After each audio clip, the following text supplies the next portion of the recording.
Welcome to the Angler's Wisdom Podcast, supercharged by Amped Outdoors Lithium. Today, anglers fish longer. Today, anglers fish harder. Today, anglers rely more than ever on their electronics. It all comes down to catching more fish, and today, anglers rely on Amped Outdoors lithium batteries, period.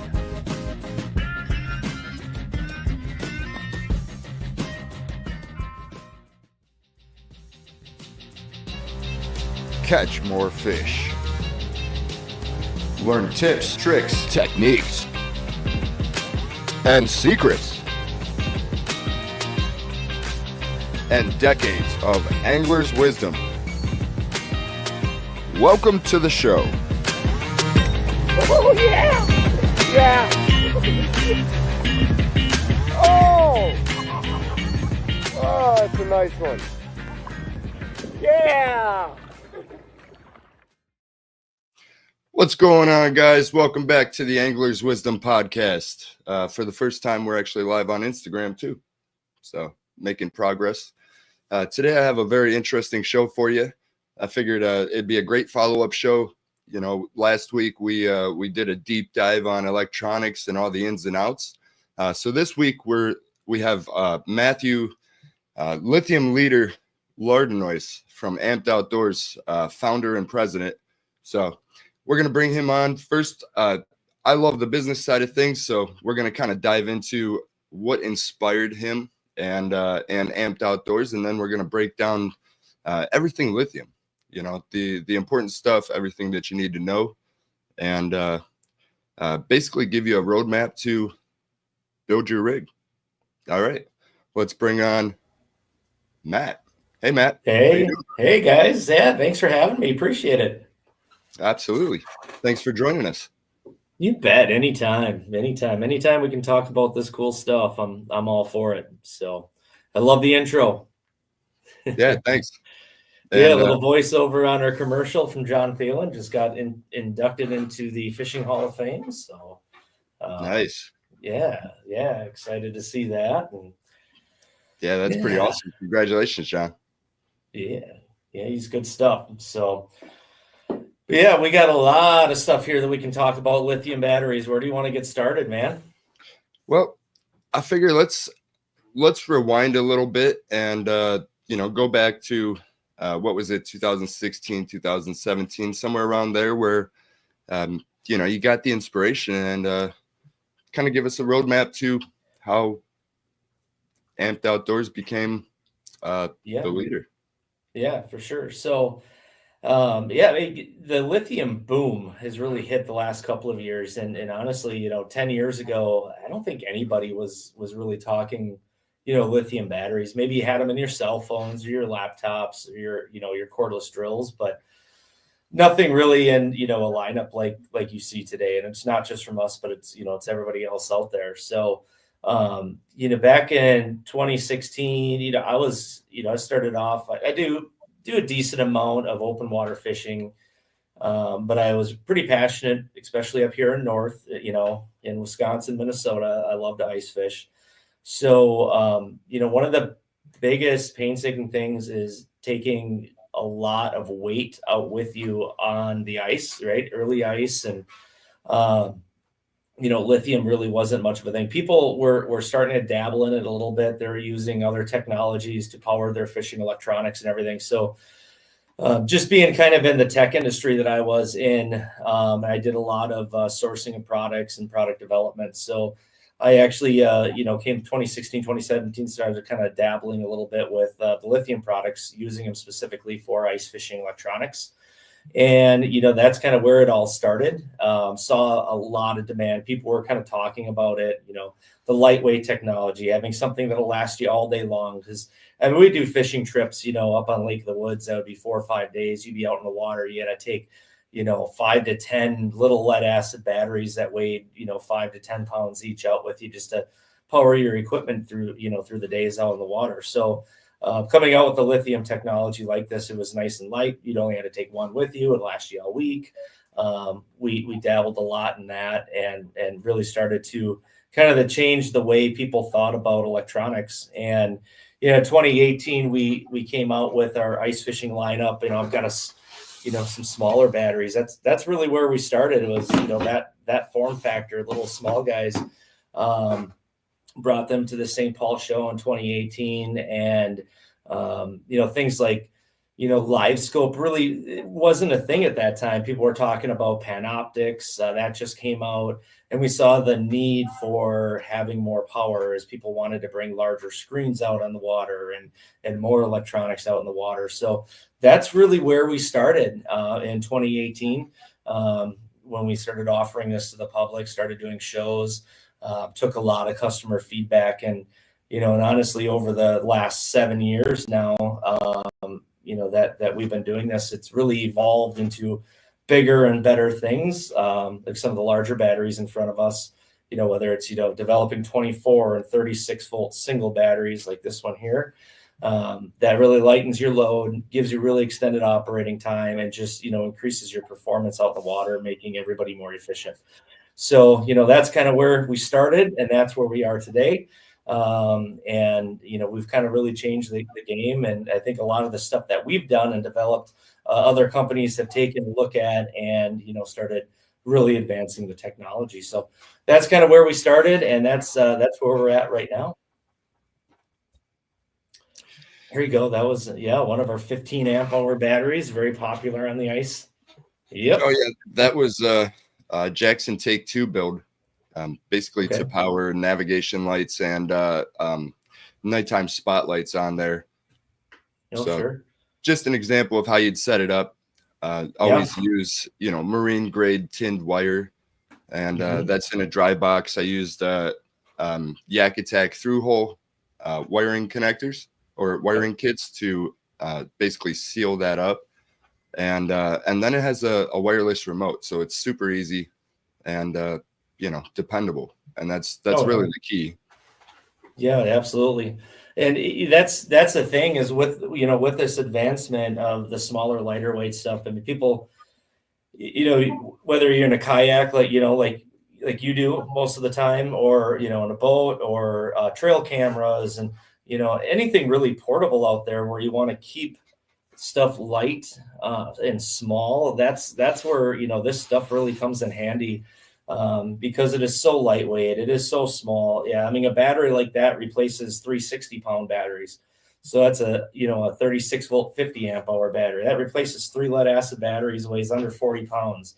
You can easily carry that in and out, and it just really makes bringing your electronics. And in the last 5-6 years, our electronics have advanced so much in fishing. They're bigger, they draw more power, there's forward-facing sonar. Your kayaks now, a lot of them have trolling motors, and you want to power your lights and power your phone, your GoPro cameras, whatever you're bringing out with you. Really didn't have that capability of doing stuff like that prior to kind of this lithium boom that we have right now. So I know you bless you. So I know, Chuck, you use a lot of lithium power for. I mean, obviously you've got your GoPro cameras, or I don't know if you use GoPro, whatever brand you're using, for camera systems, and sonar and everything. I mean, you pack a lot of stuff on that small kayak and go out on big water. So I mean, I'm sure the technology like this is really important to you. It's huge for me. Especially tournament fishing out of the kayak on Lake Erie, because for one, I'm running the Torqeedo system. So Torqeedo has their own separate batteries. They're a little bit heavier with the ceramic casing that they have on them, but they're still very lightweight. And then I have the Amped Outdoors 60 amp hour to run all my electronics, any of my lighting, as well as I use. Hey Phil, can you bring up that USB adapter? I use a couple of these USB adapters on the kayak to basically power like my cameras, depending on where they're at. And I think that's on your website as well. It's like $19.99.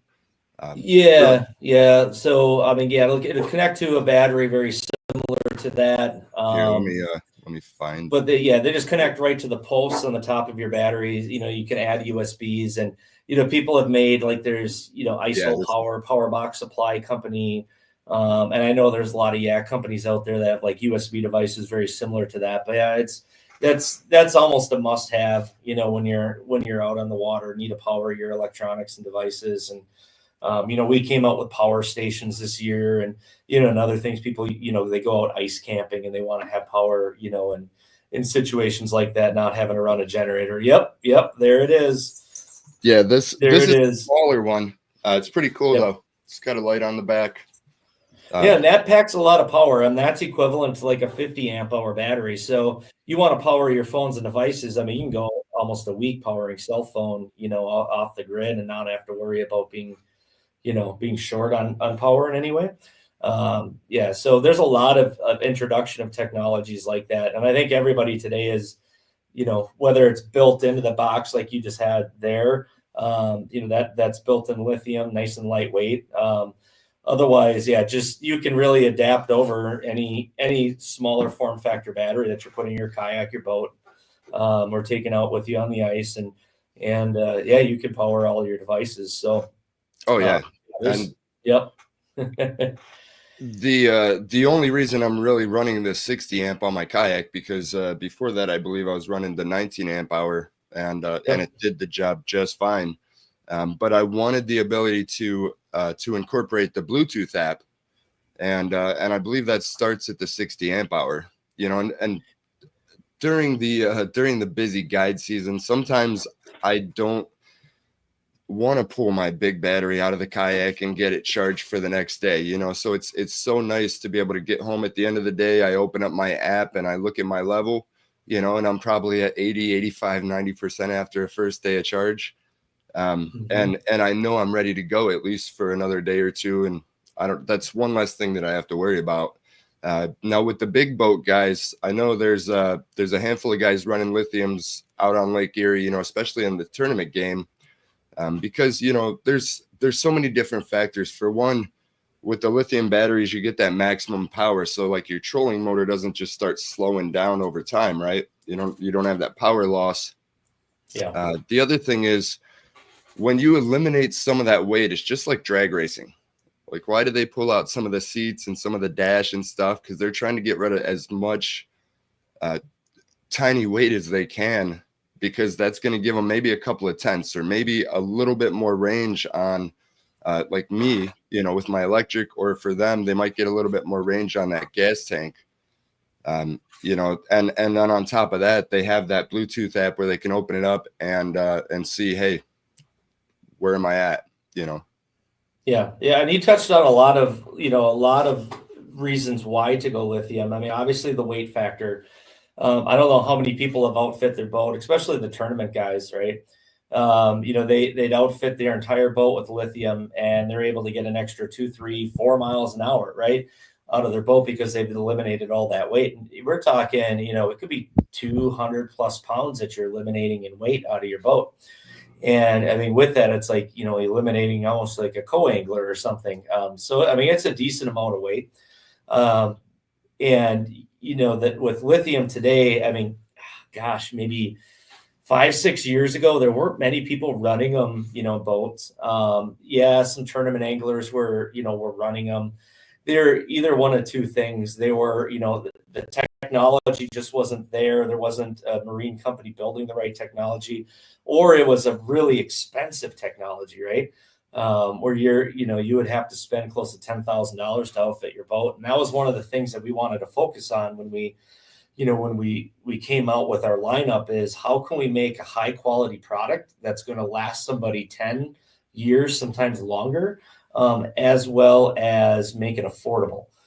So the average person can get into this technology, and that's kind of where it's advanced over the years, and where we've got to pack more power in a smaller form factor unit, less weight, made it a little bit more affordable than some of the others out there. And I really think the entire industry, because of the demand, you've seen the prices start to drop, so they are more affordable. You can put them in your boat. But like the other thing you said is, performance wise, right?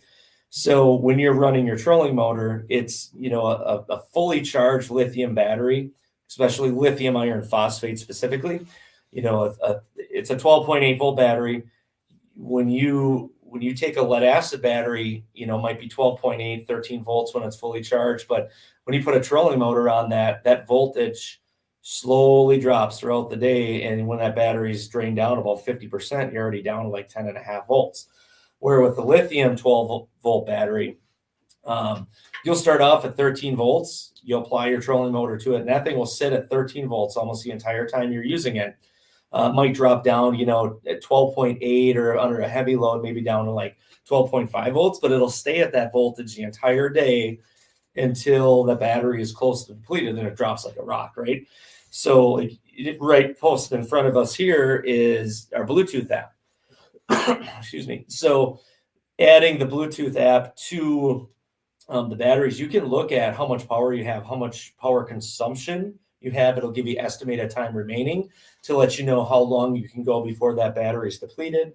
And a lot of really good information in that app. And we put it together and where it's in, one easy to use page where we have multiple pages on this. Like you can look at different cell voltages, but as I look at my app here, I know that the battery in front of me is, at 30, amp hours left out of 60 amp hours. And it's at 39 volts. And I know how much power I'm drawing. And it tells me the temperature 67 degrees, which is basically, the room temperature in here.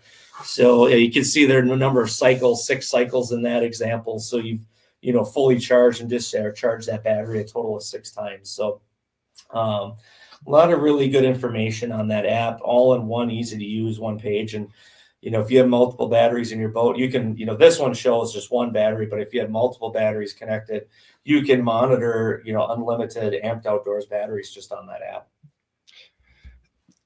Yeah, the thing that I really like, even beyond that, is just to get a little bit more in depth into, what's going on in the background. Like that last image showed, it's basically giving you the difference between each cell inside that battery. So it's, I'm a big fan of looking for signs of bad things to come, especially on Lake Erie, or even in the case of, your battery. And if you can look and see that everything's consistent, everything's working properly, you know that you're good to go.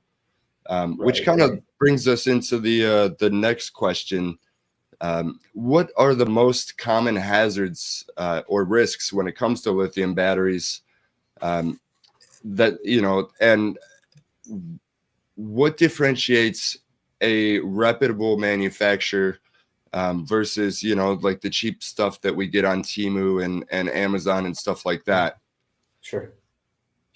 Yeah. I mean, there's a big difference out there. And, as far as safety goes, I know at first, when we first started bringing this technology out, everyone's like, oh, fires, lithium cause fires. So lithium, there's so many different types of lithium batteries out there. So I race RC cars as a side hobby. We use lithium polymer batteries there. Stuff like that. Definitely not as safe as, then there's nickel, manganese, cobalt. There's, lithium iron phosphate, and lithium iron phosphate out of your lithium battery technologies. And there's over 10 different types of lithiums. Is probably the safest out of all lithium out there today. So it's a non-combustible type of technology.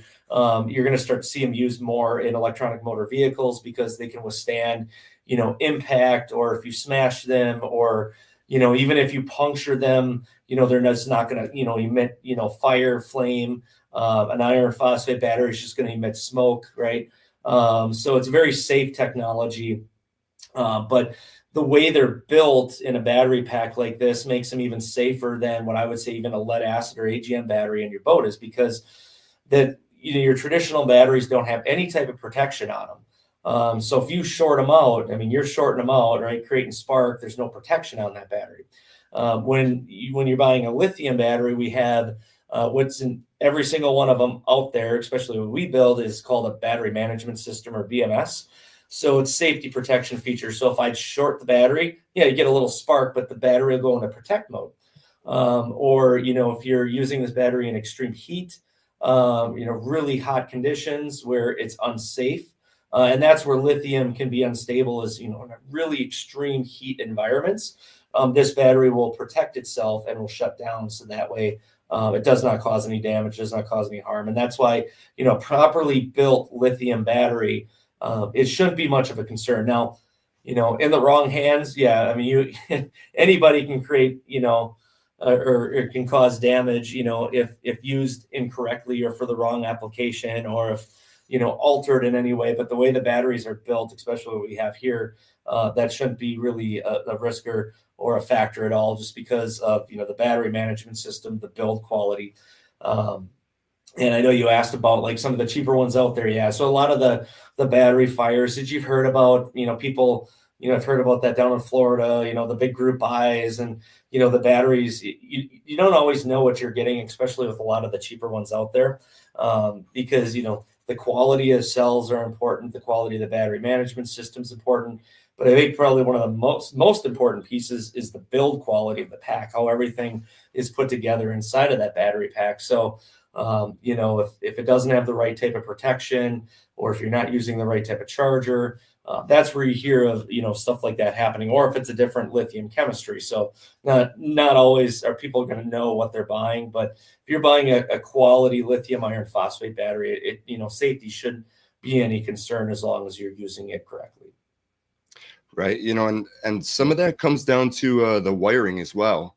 And not just the wiring inside, like you were saying, the quality of the wiring inside the battery, the connectors, all those different factors that we generally don't think about, but even outside of the battery itself, with lead acid, for example, if you have a wiring issue and you don't have a fail-safe system on it, there's going to be problems, and if we look back at that image of that, I believe it was a 15 amp hour in that dry box. I have a Blue Sea Systems fuse block on there. Obviously the battery has a battery management system as well, but the fuse block, that's just another level of protection. It comes down to, what's the saying?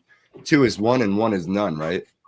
Mm-hmm. And even beyond that, so I generally will install a wire diameter that is maybe one step higher than what's recommended by the manufacturer. So, if you're putting a Minn Kota trolling motor on there and it recommends 8 gauge wire, I'm running 6 gauge, and I make sure that it's sheath protected.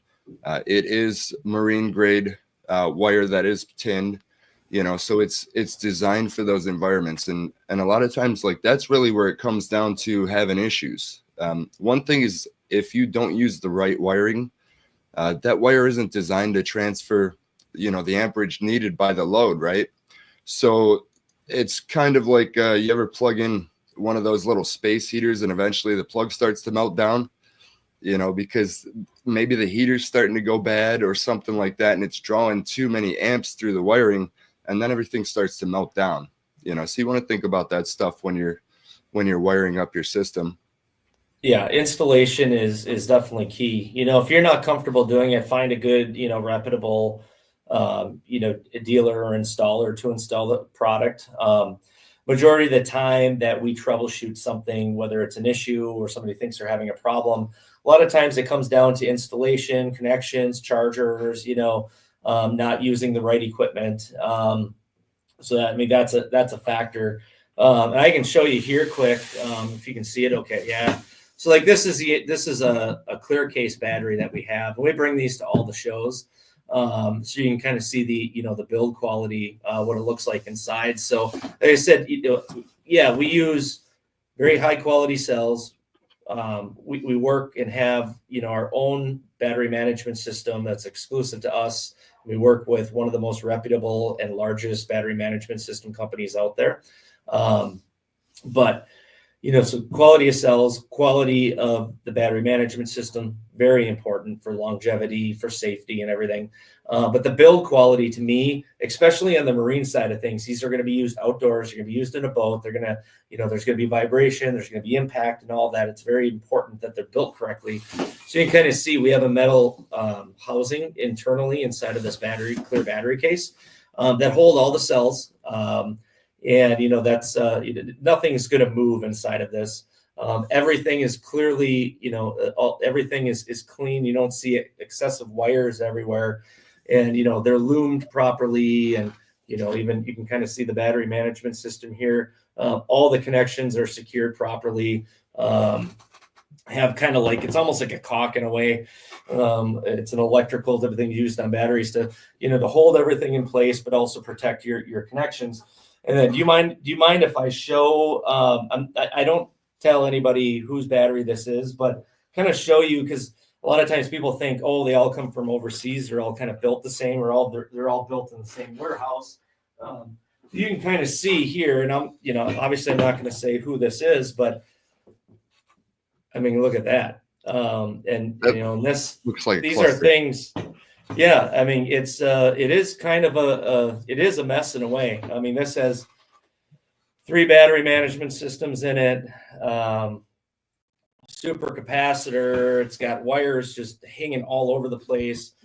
Everything's taped together, you know, in different, you know, it was kind of a mess. I mean, that's just one example. But, you know, I've ripped apart, oh gosh, probably, you know, 40 to 50 different lithium battery brands out there, because it's, you know, knowledge, I think, is key. Here's power, right?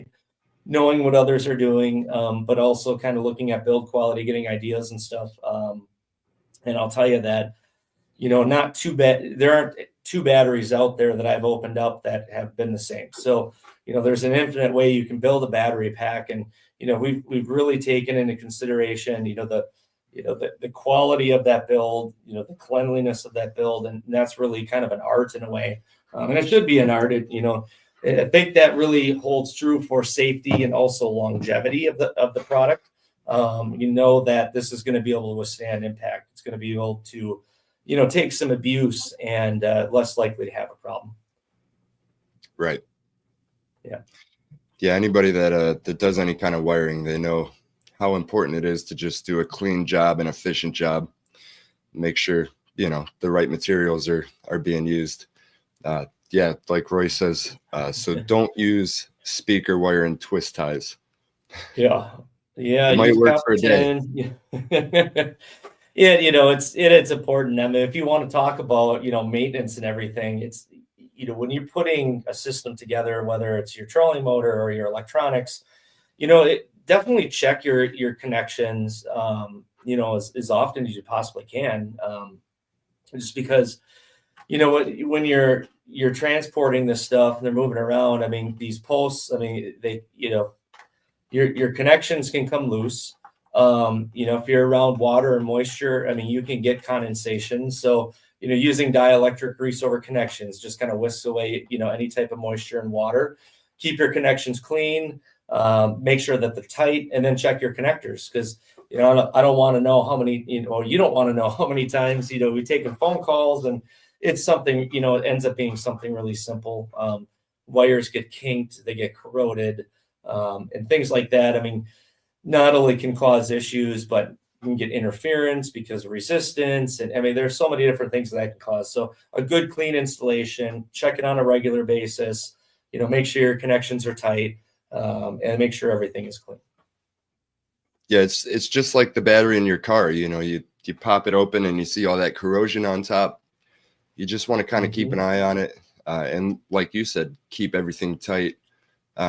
Would you recommend using, say, like a drop of some blue Loctite when you're putting those terminals together just to help lock it in place? Or no, I don't think you need to use Loctite in, you know, in any way. What I always recommend doing is once you, I mean, because all of our bolts will all have a lock washer on them.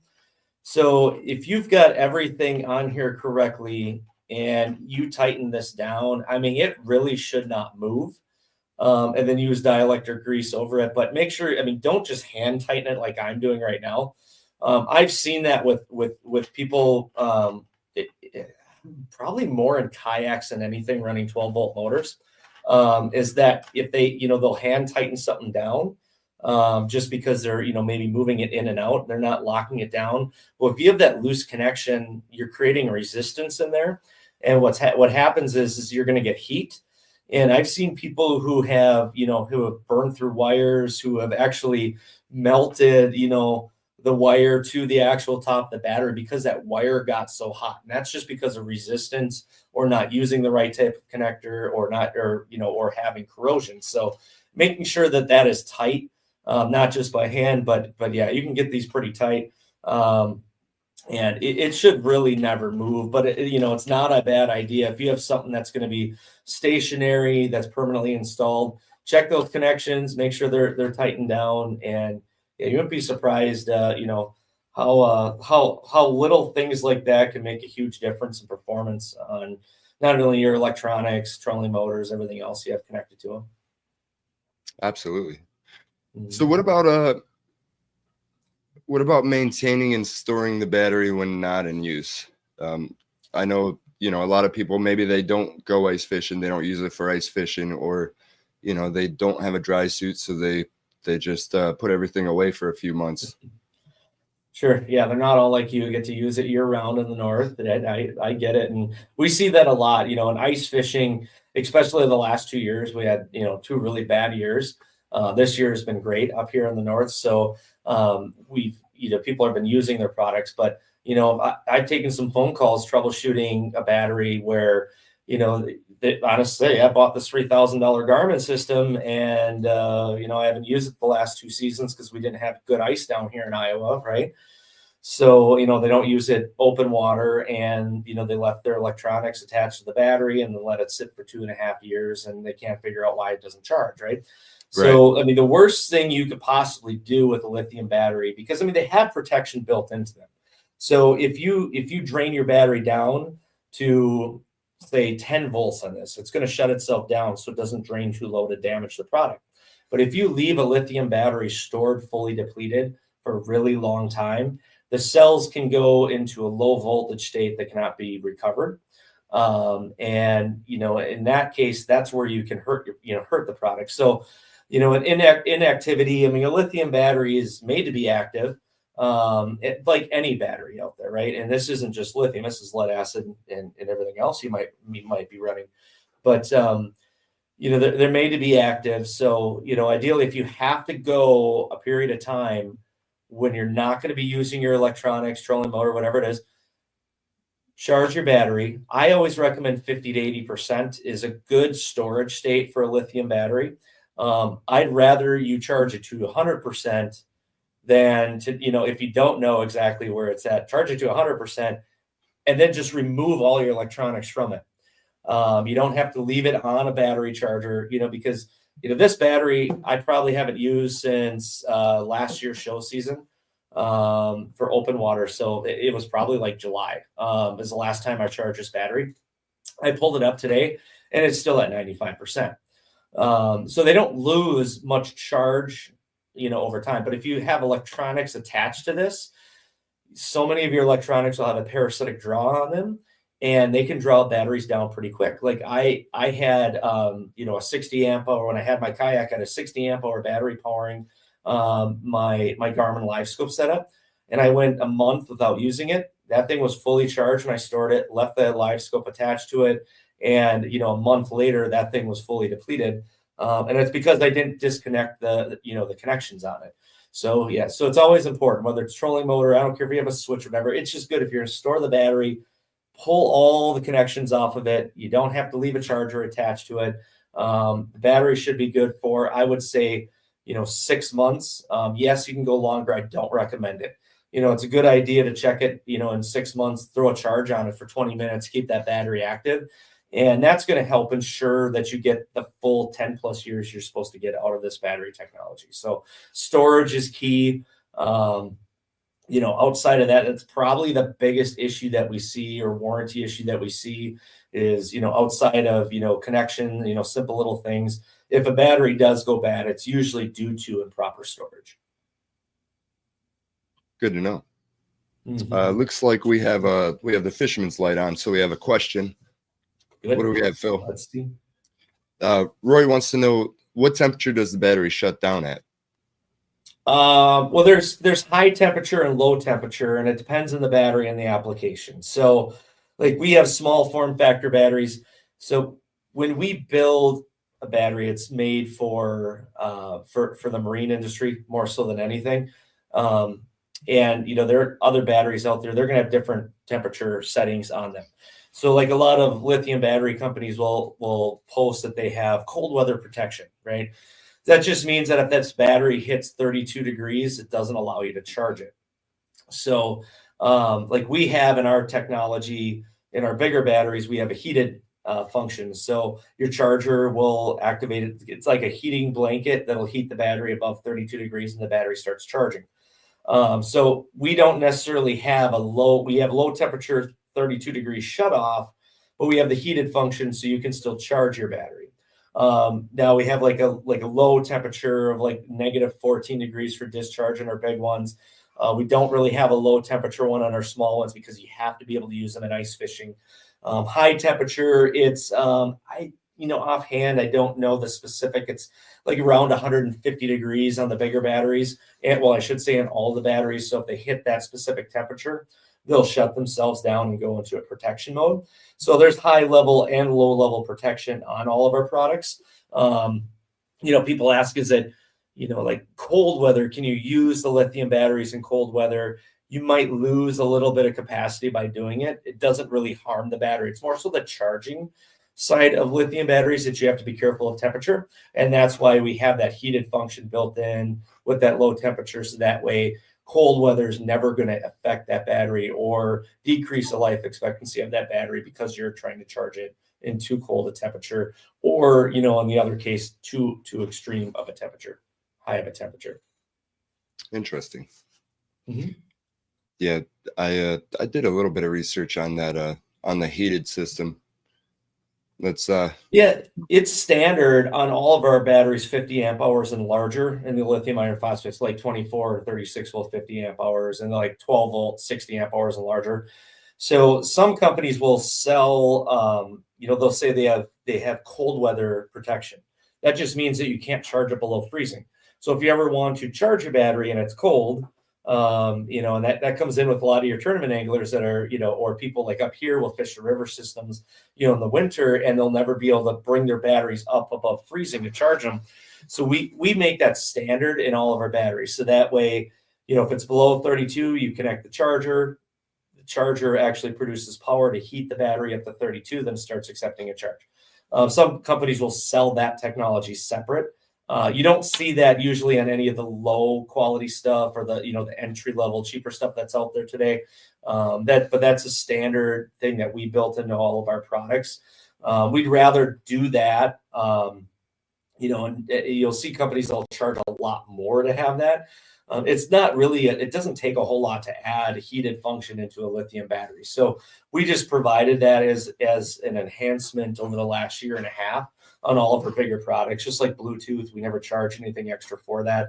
It's one of those things where you use it, or if you don't use it, it's not a big deal. If you never have to charge your battery below 32, that function, it doesn't hurt the battery to have it built into it. But for those that are going to charge it below 32, it's just that, it's that comfort piece. If you're going to go out to a tournament, it's going to be cold. You're not having to bring batteries in, warm them up, put heating blankets on them. We've seen people put space heaters into their boats just to heat their battery compartment so it can take charge.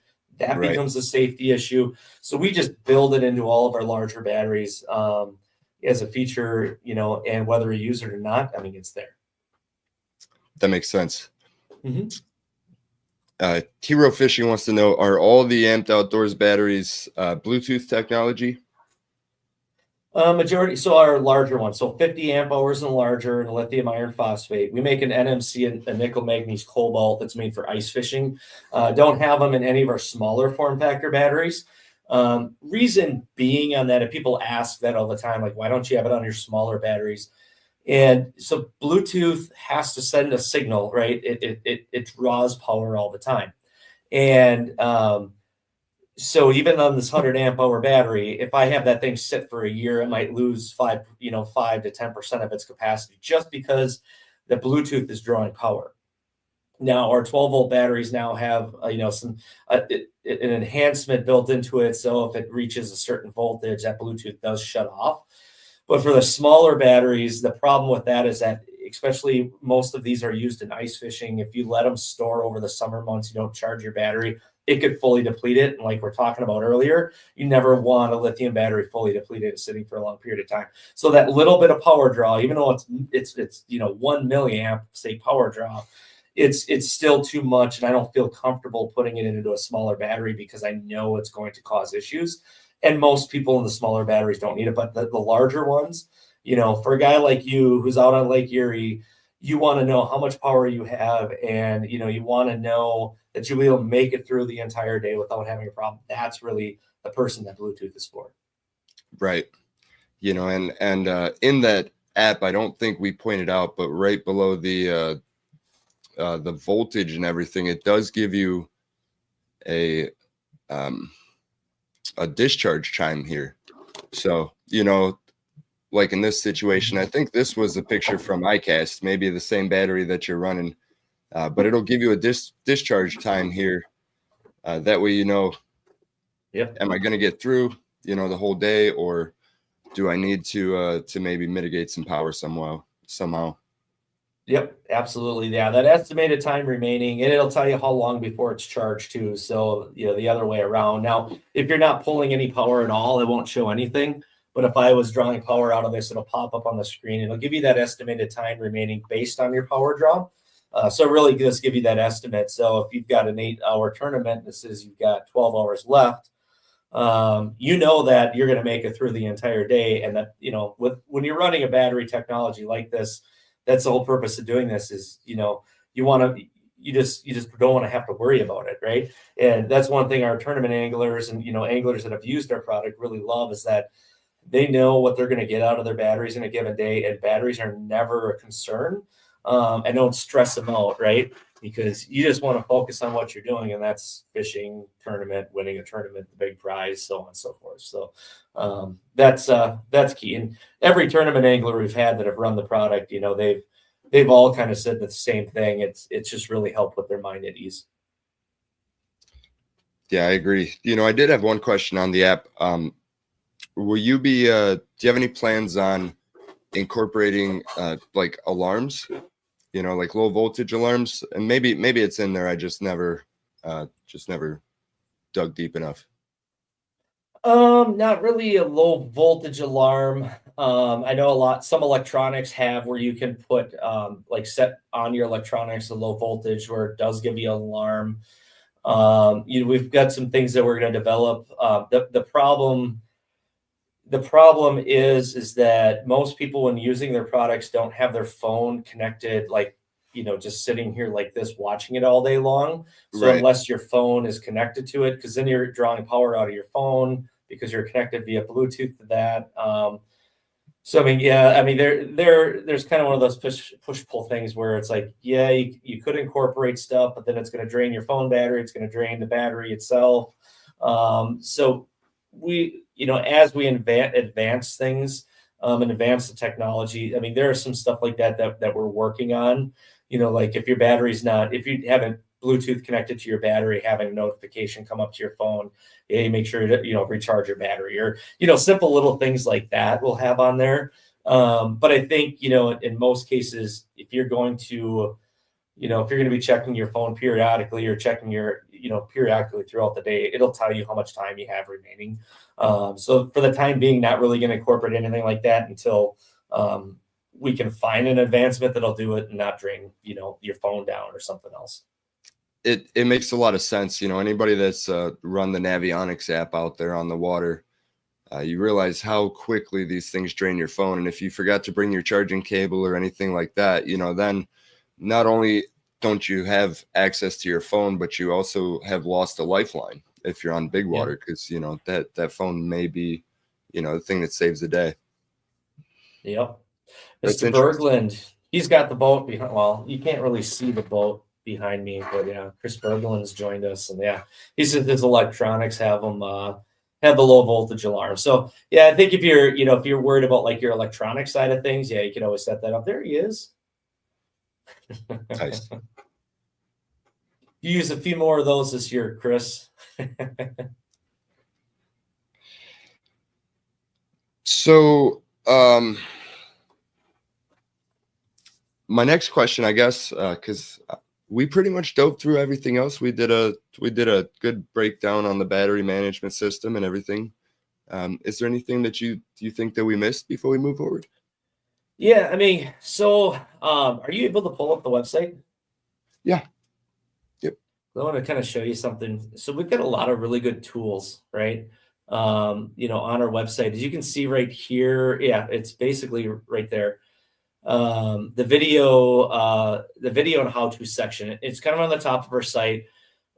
We've got a lot of good information in there. We're gonna add a lot more information in there. So, I mean, we have operating time charts. So if you have specific, electronics and you want to size the right battery to it to ensure that it'll last the entire day, you can go to our site and you have that information. The video how-to section, real quick. how to wire batteries in series, how to properly wire batteries and charge batteries in parallel. So we kind of break things down like that. We have in there voltage. Does higher voltage give you better image quality? And, we debunk that myth because that's a thing that I think a lot of people, really don't understand. So, we talk about that in there. That's our FAQ. Not as much in there. If you go back to like the main page. Okay, the homepage. Excuse me. Yep, the video how-to. Oh, just right above there. Yeah, that's the video how-to, and you go in there, and there's just a ton of information like how to size a battery for 24, 36 volt trolling motor, how to, pair you up with the right battery for your kayak, or so just a lot of important topics, things that we get asked about like all the time.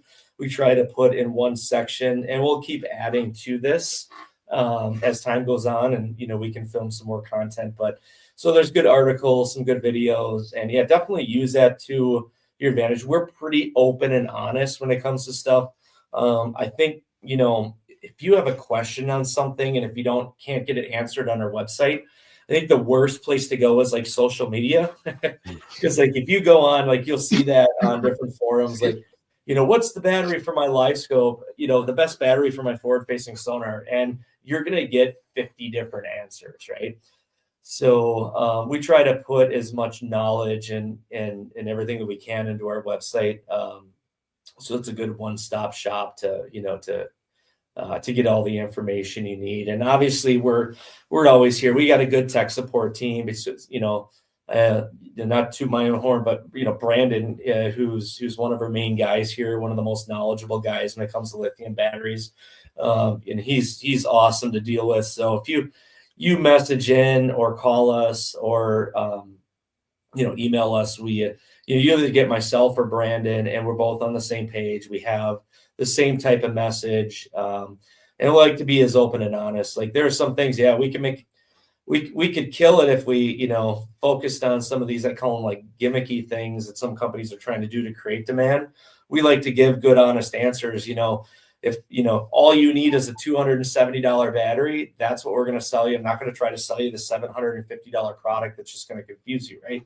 So you see a lot of that out there, and that's where a lot of the confusion comes in. So we try to make it as crystal clear as possible. Yeah, that's save time, make everything easy. Mm-hmm. And on your website, I completely forgot about that adapter for batteries that aren't Bluetooth.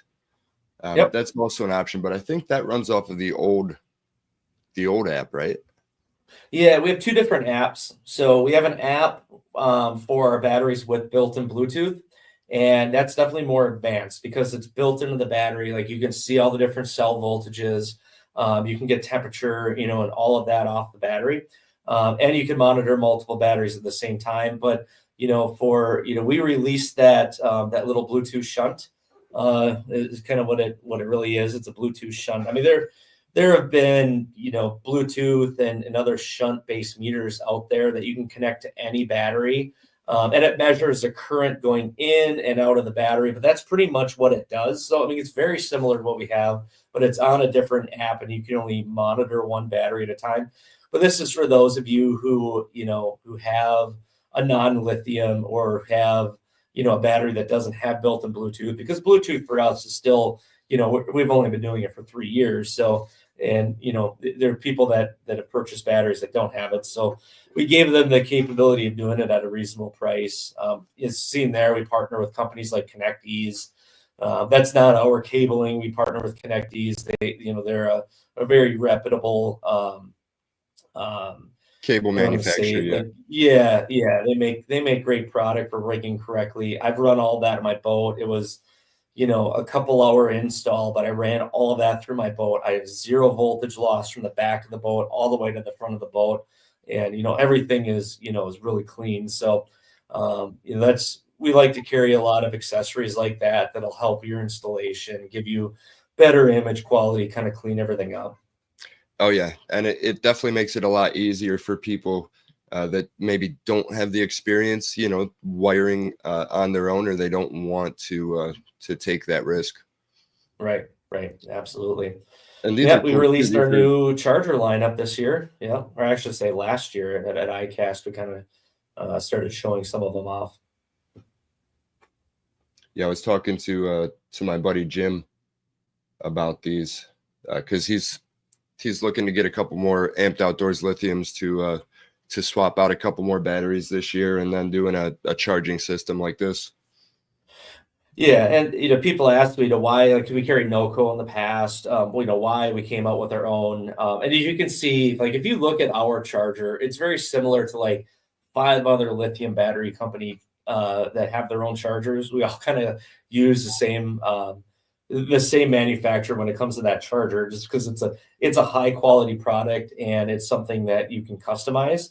But why we came out with it is because it's going to work with all of our batteries, the heated battery functions. There's so many different aftermarket chargers out there, and a lot of them are great. A lot of them, will work with lithium. They just only work with 12-volt lithium. And so we were able to come out with, the charger that'll do a 36-volt lithium and a 12-volt lithium at the same time. And there's definitely a need out there, because in the past you had to run a separate charger for your 36-volt battery and then a separate charger for your 12-volt battery. So we kind of came up with everything that does it all in one. As that's become more and more popular over time, and for people that are running both 24, 36-volt batteries, the only way you could do it in the past is wire 2 or 3 batteries in series, 12-volt batteries, because that's all they make in lead acid and AGM. With lithium, you can make a single 36-volt, like this is a 60 amp hour 36-volt in a group size 31 that replaces 3 group size 31 lead acid batteries and gives you longer runtime, right? So to be able to do that, save space in your boat, save weight in your boat, this has become more popular than having to wire 3 batteries together. It's more efficient because you're running a true 36-volt system. You can utilize 100% of this battery's capacity. It's kind of a no-brainer for most, and that's why we came out with that charger lineup, is just to really kind of complete that whole system without you having to go 4 or 5 different places to get the right charger, to get the right connections and all that. Right. So yeah, we're just trying to add more and more to our site to make it a one-stop shop solution and education for our consumer. Just simplify things, just like the wiring harnesses. Even if you're trying to simply put just a graph on there, I noticed there's a wiring harness just to run for just electronics.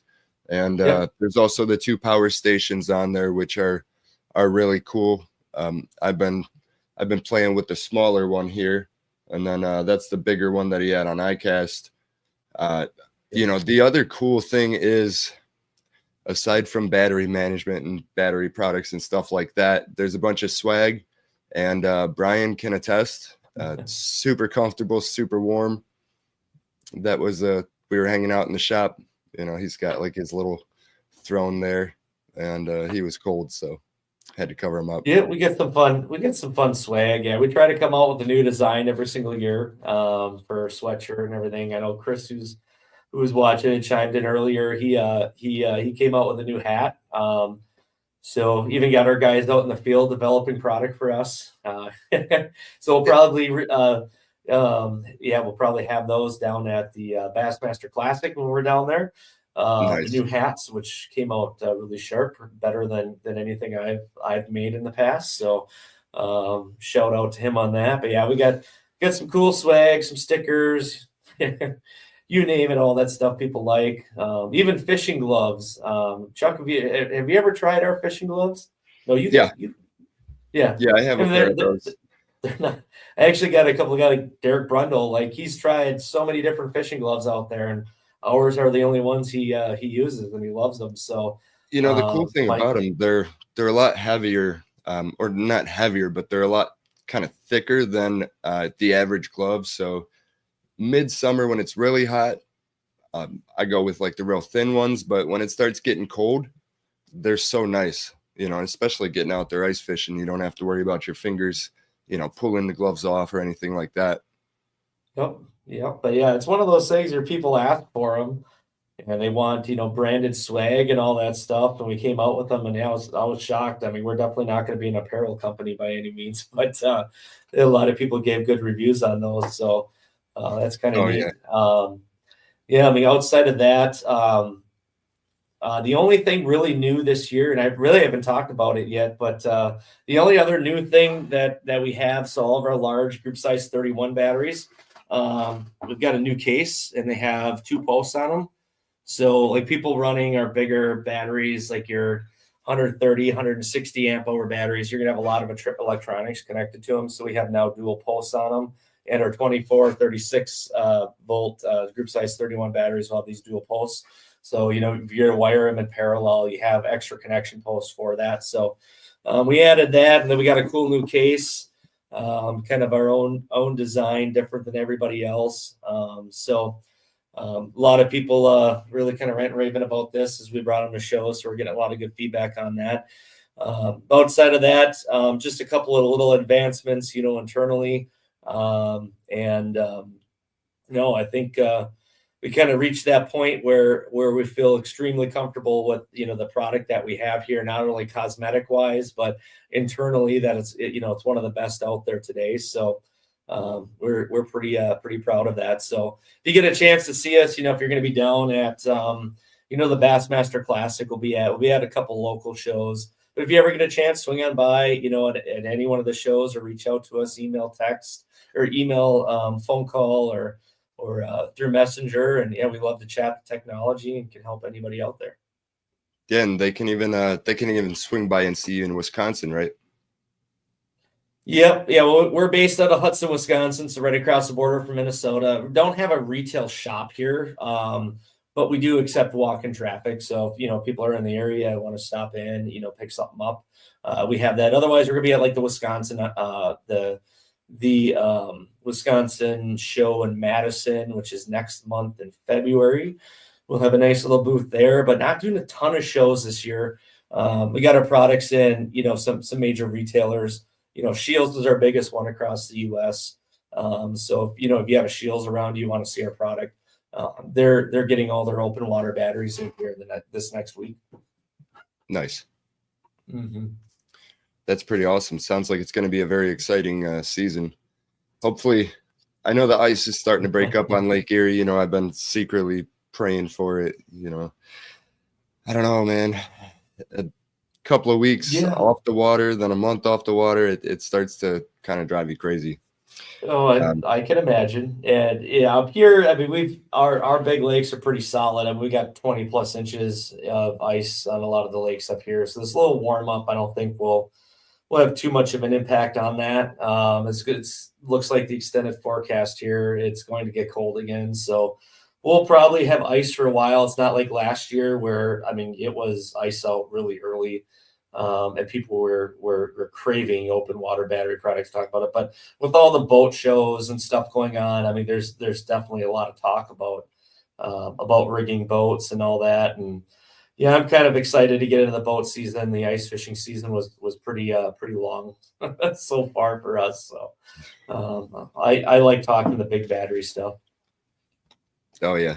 It looks like we got one more question. What do we have, Phil? Question is, what's the best way to connect 6 or 8 gauge wire to a battery with F2 connectors? With F2 connectors, sorry, my earpiece keeps coming out. So that's why I keep touching my ear. If anybody wants to know why I keep touching it. So a couple of different things. So, I mean, a battery like this has F2 spade connectors, and that's a standard typically for like ice fishing. And a lot of times people use them on like kayaks, typically not used in boats. So our lineup of batteries made for boats, like we have a 30 amp hour with screw on posts, and then like all of our 50 amp hour batteries and larger in lithium iron phosphate will have the screw on set post. So that's made for powering like a bunch of electronics in your boat where you need like 8 to 6 gauge or 6 to 8 gauge wiring. Typically on these, you're not going to use like 6 to 8 gauge wiring to a small battery like this because it's made for ice fishing or like maybe 1 or 2 connections, and 10 gauge is more than enough for that. But for F2, really not a good way to do like 6 or 8 gauge to that. I'd recommend if you're going to need 6 to 8 gauge for your wiring, you probably got a pretty big system where you're drawing closer to 10 amps. You're probably going to want a larger battery that'll give you a longer run times, but also has the larger cell. Right, like those crimped the ring connectors.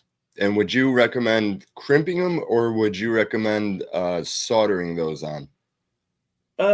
So I mean, I like solder, but I mean, it depends on what type of connectors you have. If they're crimped solder, I like solder just because it's a real solid connection. But we've done some crimping here, and if you have the right tools, yeah.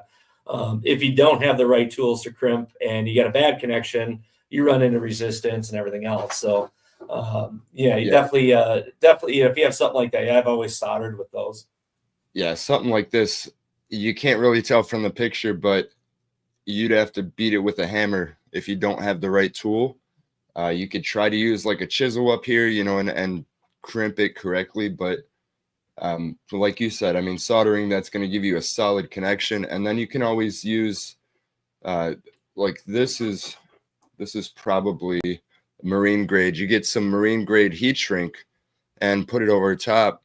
And basically the big difference with the marine grade heat shrink, it's like a 3-to-1, so it shrinks down a little bit smaller, but it also has a sealant on the inside, so it's going to help seal that connector and keep any kind of moisture or water.